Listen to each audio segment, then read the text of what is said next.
Como está Essos e Westeros atualmente? Vou começar por onde os livros começam, o Norte.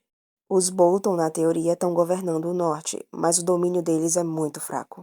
Só os Ryswell e os Dustin são leais a eles, por causa de casamento, e mesmo assim a Lady Dustin não gosta do Ramsay porque acha que foi ele que matou o Domeric. Os Serrens, os Tallharts, os Amber e os Manderly se ajoelharam aos Bolton, mas estão conspirando contra ele pelas costas. Inclusive, o Lord Manderly pediu para Davos ir procurar o Rickon em Skagos. Aceitando o conselho de Jon Snow, Stannis foi para as montanhas do norte conseguir mais apoio, e eles aceitaram porque queriam resgatar a garotinha do Ned, que nesse caso é a Jane Poole, que está fingindo ser a Arya Stark e foi obrigada a casar com Ramsay Bolton. Stannis também vence a batalha por Bosque Profundo, devolvendo eles à Casa Glover e fazendo vários nascidos de ferros de cativos, incluindo Asha Greyjoy. E além de fazer o Stannis começar a ser muito respeitado no norte, isso faz ele ganhar o apoio da Casa Mormont e da Casa Glover. Mas alguns integrantes da Casa Castark planejam trair o Stannis, mas esse plano é frustrado por Alice Castark, que foge para a muralha e pede ajuda a Jon Snow. Jon casa ela com Sigourney, Magnar de Iten e avisa sobre a traição a Stannis. Theon e Jaime acabam escapando de Winterfell e sendo resgatado por Mors Amber, que envia eles até Stannis. Stannis diz que vai executar o Theon pela traição dele aos Stark e manda a falsa Arya para encontrar o Jon na muralha. Só que o Jon morre num motim antes dela chegar, e as fortes nevascas estão atrapalhando tanto Roose quanto Stannis. O Vale de Arryn está intacto, e isso deveria ser uma coisa boa, mas é um lembrete constante de que eles não participaram da Guerra dos Cinco Reis, e muitos homens do Vale se ressentem disso. As coisas começam a ficar mais desconfortáveis quando Lysa casa com Mindinho e o nomeia Lorde Protetor do Vale. Quando Lysa morre, os Lordes Declarantes enviam uma carta para Porto Real e para o Ninho da Águia, anunciando a intenção de remover Peter Baelish do cargo de Lorde Protetor do Vale de qualquer jeito. Cada um deles leva 1000 homens e impedem que comidas e outras coisas cheguem até o Ninho da Águia. Depois de um tempo, eles vão confrontar Mindinho. Mas ele já sabia o que ia acontecer. Então manipula a situação para que os lords sejam obrigados a dar a ele 1 ano para ele provar que é digno de governar o vale e criar o Robert. Como é início de inverno, eles são obrigados a descer do Ninho da Águia para os Portões da Lua. Mindinho acaba revelando parte de seus planos a Alayne, que é a Sansa Stark disfarçada. Depois a Sansa sugere que eles façam um torneio e que seus vencedores façam parte da Irmandade de Cavaleiros Alados, que é tipo uma guarda pessoal para proteger o Robert Arryn. E isso é bom porque atrai muitos cavaleiros jovens que estão ansiosos para provar suas proezas em batalha, já que não puderam participar da guerra. E isso é muito vantajoso para o Mindinho e para Sansa, consequentemente, porque agora, além dele estar estocando muita comida, não só para sobreviver ao inverno, mas para vender pelo maior preço quando estiver no auge do inverno, ele vai ter acesso a muitas pessoas que ele pode contratar para manter o poder deles no vale ou para ajudar a recuperar o norte em nome da Sansa. Já que o plano dele é fazê-la Lady de Winterfell e do Vale ao mesmo tempo, casando ela com Harold Harding, que é o herdeiro do Robert Arryn. As terras fluviais estão muito destruídas, porque foi lá que aconteceu a maior parte das batalhas da Guerra dos Cinco Reis. Mindinho recebe Harrenhal e é nomeado Senhor Supremo do Tridente como recompensa por negociar uma aliança entre a Casa Tyrell e a Casa Lannister. E mesmo ganhando a maior parte das batalhas, foi lá onde Robb foi traído e morto no Casamento Vermelho. Após isso, a maioria dos senhores do rio se rendem ao Trono de Ferro e são bem recebidos, a não ser os Tully, que são despojados das suas terras e títulos. Mesmo assim, Braeden Tully continua resistindo ao cerco de Correrio, apesar de Haemon Frey diariamente ameaçar matar Ed Muri. Como o Peixe Negro não vai entregar o castelo, Jaime negocia com Ed Muri e permite que ele entre em Correrio. Ele entrega o castelo um dia depois, dando tempo suficiente de Peixe Negro escapar nadando. Correrio é dado a Aemon Frey e sua esposa Jaina Lannister, mas Jaime relembra que o domínio das terras fluviais não é deles e sim do Mindinho, que permanece no vale. Enquanto isso, a Irmandade Sem Bandeiras, que agora é liderada pela Senhora Coração de Pedra, está numa campanha contra os Frey. Inclusive, Tom Sete Cordas, que era um bardo que acompanhava a Irmandade Sem Bandeiras, está agora em Correrio, então eu acho que vai ter uma confusão por aí. Brienne também ficou vagando pelas terras fluviais procurando a Sansa, mas infelizmente ela só encontrou a Senhora Coração de Pedra. A última coisa que nós sabemos das terras fluviais é que, depois do Jaime resolver o cerco de Cov Arbor, fazendo o Tytus Blackwood se render ao Trono de Ferro, ele desapareceu com a Brienne, que provavelmente está levando ele para a Senhora Coração de Pedra. As Ilhas de Ferro se aproveitaram muito da instabilidade. Primeiro que Balon Greyjoy era um dos reis da Guerra dos Cinco Reis. E além de declarar a independência das Ilhas de Ferro, ele mandou vários nascidos de ferro capturar locais específicos no norte, que não foram tão defendidos porque o Robb tinha pego a maior parte do exército para lutar contra os Lannister. Mas Balon Greyjoy acaba morrendo de uma forma muito suspeita. E um dia depois, seu irmão, Euron Greyjoy, volta e se declara rei das Ilhas de Ferro. Só que não é tão simples assim. Aeron Greyjoy convoca a Assembleia dos Homens Livres em Velha Wiki para decidirem quem vai ser o rei. Cada capitão apresenta sua reivindicação, inclusive Asha e Victarion, mas o Euron acaba ganhando quando promete conquistar toda a Westeros para os Nascidos de Ferro. Asha foge, mas o Euron consegue casar ela usando um selo para representá-la, para que ela não consiga apoio por meio de casamento. Mesmo odiando o irmão, Victarion fica, e Euron promete dar a ele as Ilhas de Ferro assim que conquistarem o Trono de Ferro. Esqueci de falar que na Assembleia dos Homens Livres, o Euron apresentou um berrante que teoricamente pode controlar dragões. E enquanto ele vai atacar a Campina, ele envia o Victarion numa missão de trazer a Daenerys para sua causa. Mas o Victarion pretende reivindicar a Daenerys, por assim dizer, e ficar contra o Euron. As terras ocidentais ficou um pouco abalada pela Guerra dos Cinco Reis. Depois de sua vitória no Bosque dos Murmúrios, Robb enviou Theon para negociar com Balon Greyjoy e fazer com que os Nascidos de Ferro atacassem as terras ocidentais pelo mar, enquanto ele atacava pela terra.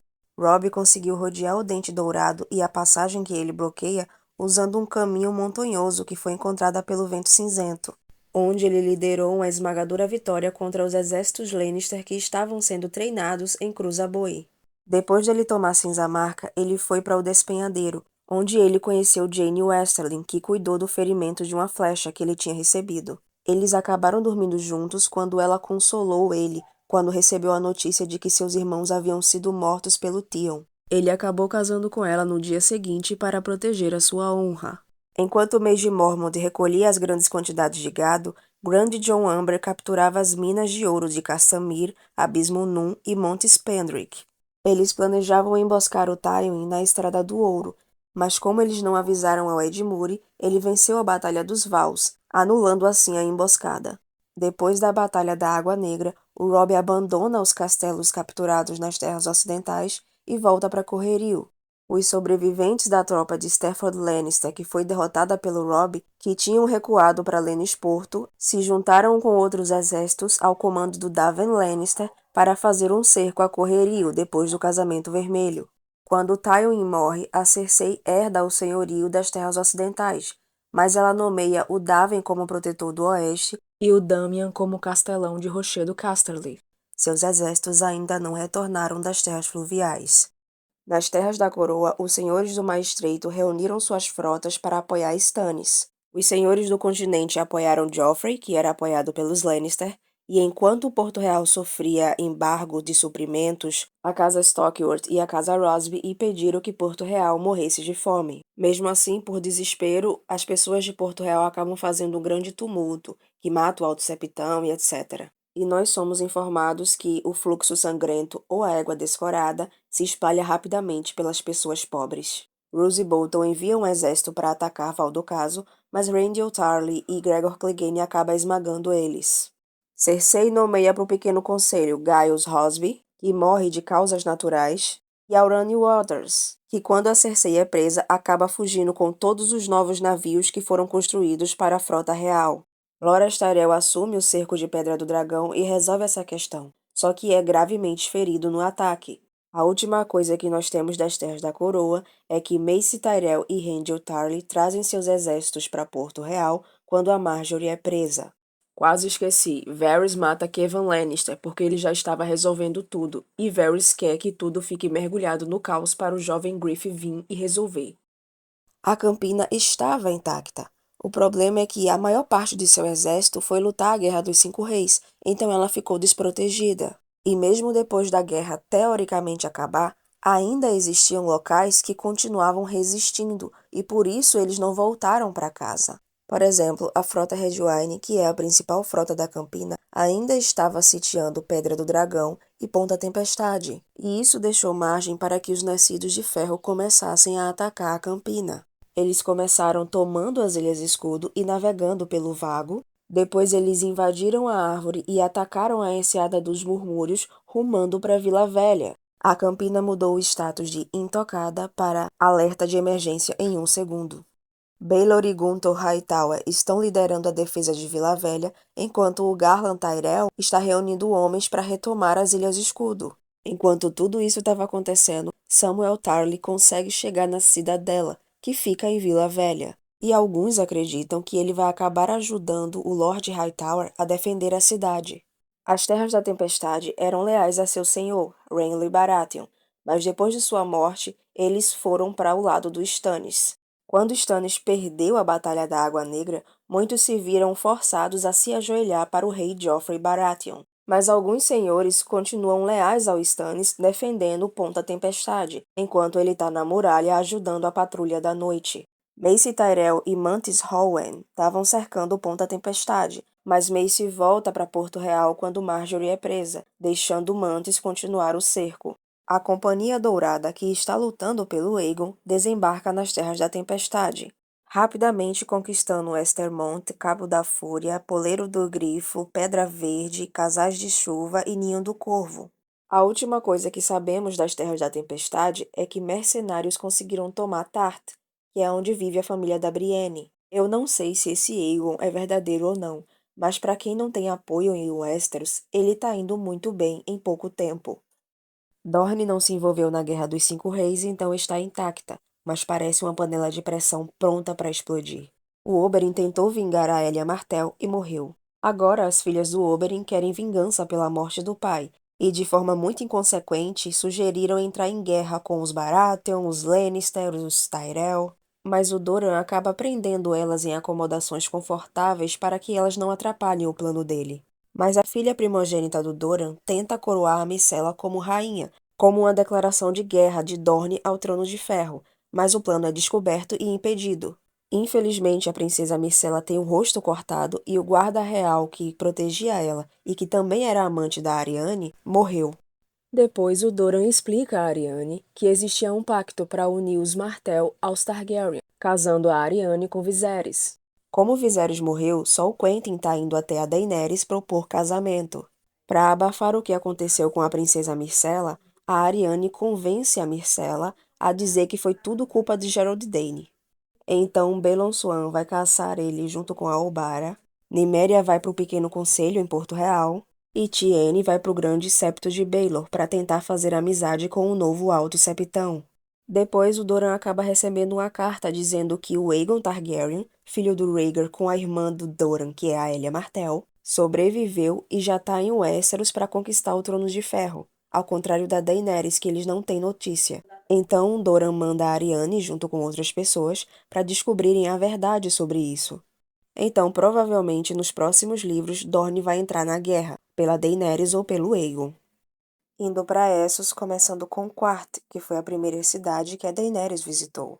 Diferentemente da série, ela foi muito bem recebida. Seus dragões viraram uma atração e ela recebeu inúmeros presentes, incluindo sua coroa de 3 cabeças. Mas eles se recusam a ajudar ela dando suas frotas ou seus soldados.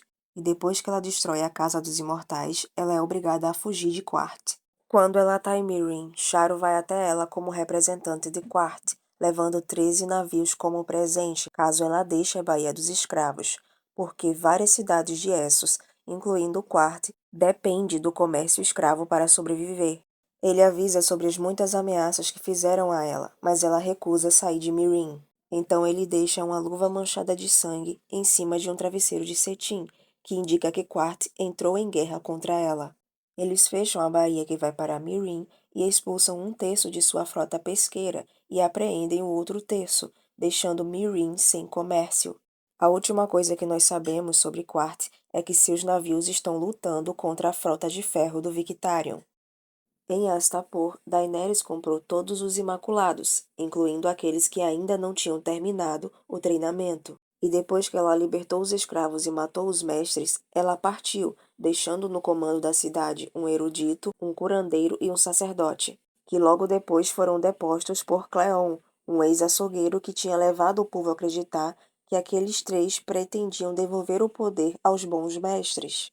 Depois de se nomear rei, ele sequestrou e castrou todos os meninos nobres e começou a treiná-los como novos imaculados dentro das pirâmides de Astapor. Aí, Yunkai ataca Astapor e mata Cleon. Esses novos imaculados tentam marchar contra as forças de Yunkai, mas são derrotados. E a cidade que antes já estava ruim por causa da fome, agora piora por causa do fluxo de sangue. As pessoas abrem um portão na tentativa de escapar, mas Yunkai os fecha porque não quer que o fluxo de sangue se espalhe mais. Daenerys fornece abrigo e comida para aqueles de Astapor que conseguem chegar em Meereen, mas permanece com os portões fechados, numa tentativa de fazer com que o fluxo de sangue não se espalhe pela cidade. Yunkai se rende a Daenerys e liberta todos os escravos, e ela decide marchar em direção a Meereen. Essa conquista não adiantou de nada, porque assim que a Daenerys sai, Yunkai volta a escravizar. Pior ainda, além de contratar vários mercenários, eles enviam pessoas para várias cidades livres, espalhando histórias falsas sobre a Daenerys, a fim de conseguir mais apoio para ir contra ela. Eles conseguem sitiar Astapor, e enquanto alguns de Yunkai querem a paz com Meereen, a maioria quer atacar. Mas Daenerys consegue fazer paz com Yunkai e troca de reféns. Eles até aparecem na abertura das arenas, mas dá tudo errado, um de seus líderes morre, Daenerys sobe no Drogo e some. Com isso, Yunkai fica sendo liderado por um conselho de mestres que matam os reféns e exigem que Hizdahr mate os dragões da Daenerys. A última coisa que nós sabemos sobre eles é que eles retomam seu cerco a Meereen e a Frota de Ferro consegue capturar alguns navios que estão perto de Yunkai. Em Meereen, Daenerys decide ficar e aprender a governar. Ela começa abolindo a escravidão, mas como muitos escravos não têm para onde ir, eles decidem voltar para seus mestres, que agora os contrata com salário extremamente baixo. Alguns aceitaram o governo da Daenerys e rasparam seus penteados Giscari para representar isso, enquanto outros nobres fazem parte dos Filhos da Arpia, que é um grupo que sai matando imaculados, escravos libertos e cabeças raspadas durante a noite. A Daenerys faz coisas bem interessantes para combater eles. Primeiro, ela cria as Beiças de Bronze, que é uma guarda da cidade composta pelo próprio povo de Meereen. E depois ela pega os filhos das famílias nobres como reféns, assim como o Ned pegou o Theon. Como a Daenerys proibiu a venda de escravos e fechou as arenas de luta, dificilmente os navios mercantes estavam passando por Meereen. E quando Yunkai bloqueia a Baía de Meereen, impedindo que eles pesquem, eles ficam sem comércio. Nesse meio tempo, Quentyn Martell chega até a Daenerys para oferecer uma aliança com Dorne por meio de casamento, mas Daenerys nega e acaba casando com Hizdahr, numa tentativa de trazer paz para Meereen, e eles conseguem fazer uma trégua com Yunkai por um momento, mas tudo dá errado quando as arenas de luta são reabertas. No caos, a Daenerys foge no Drogon e o líder de Yunkai é morto. No desespero, Quentyn vai tentar domar um dragão e acaba sendo queimado e soltando os dragões em Meereen. Barristan dá um golpe de estado no estilo Ned Stark, só que dessa vez funciona, e depõe o rei Hizdahr e toma o poder. A última coisa que nós sabemos é, enquanto os homens de Yunkai estão fazendo um cerco a Meereen, Barristan está se reunindo para saber qual a melhor forma de lidar com isso. Victarion acabou de chegar e Tyrion, que está no acampamento dos segundos filhos, percebendo que os Yunkaitas vão perder, está planejando em como trazer de volta os mercenários para o lado da Daenerys. Em Braavos, Arya chega na casa do Preto e Branco e começa seu treinamento com os Homens Sem Rosto. Sam chega pouco depois, quando está a caminho da cidadela. E ele acaba encontrando com Cat, que para quem não sabe é um disfarce da Arya. E depois ela mata um patrulheiro que veio com ele e desertou, e é por isso que ela fica cega. É nesse meio tempo que nós vemos os poderes de Warg dela aumentar e ela ficar cada vez melhor em mentir e identificar mentiras. Ela fica mendigando por lá até os homens sem rosto restaurarem a visão dela e a disfarçarem como uma garota feia para ela assassinar um homem idoso. Depois ela reconhece e mata Raf, o querido, que matou um de seus amigos algum tempo atrás. A Cersei tem a brilhante ideia de parar de pagar o Banco de Ferro, e o Banco de Ferro responde parando de fazer empréstimos à coroa. Enquanto um emissário é enviado para negociar com Jon Snow na muralha, ele também é enviado para negociar com Stannis. A última coisa que temos é que Harry Swift chegou em Braavos para negociar com o Banco de Ferro, a mando de Kevan Lannister. Em Pentos, Tyrion fica na casa de Illyrio, que fala que estava planejando que a Companhia Dourada conhecesse Daenerys e seus dragões, mas Daenerys foi para a Baía dos Escravos e isso não aconteceu. Mas ele acaba convencendo Tyrion a servir a Daenerys. O príncipe esfarrapado, líder dos Soprados pelo Vento, disse que ia ficar do lado da Daenerys se ela o concedesse Pentos, mas ela recusa. A última coisa que nós sabemos sobre isso é que, na ausência da Daenerys, Barristan envia pessoas para negociar com ele, dizendo que se ele voltasse para o lado da Daenerys e conseguisse libertar os reféns que Yunkai tem, ele receberia Pentos. Em Volantis, Benerro prega que Daenerys é Azor Ahai e convence muitos a apoiá-la. Quando Victarion passa por lá, ele vê vários navios levando provisões para a Baía dos Escravos, e ele só consegue escutar conversas de quanto ouro, pedras preciosas e escravos que vão inundar Volantis quando Daenerys morrer. A última coisa que nós sabemos é que vários navios de Volantis afundaram, mas provavelmente ainda tem uns 500 indo até a Baía dos Escravos. E Nova Guis, depois de ser incitado contra Daenerys pelos homens de Yunkai, manda 4 legiões Giscari para ajudar o segundo cerco de Meereen. Espero que eu não tenha esquecido de nenhum local importante. É isso que está acontecendo em Essos e Westeros.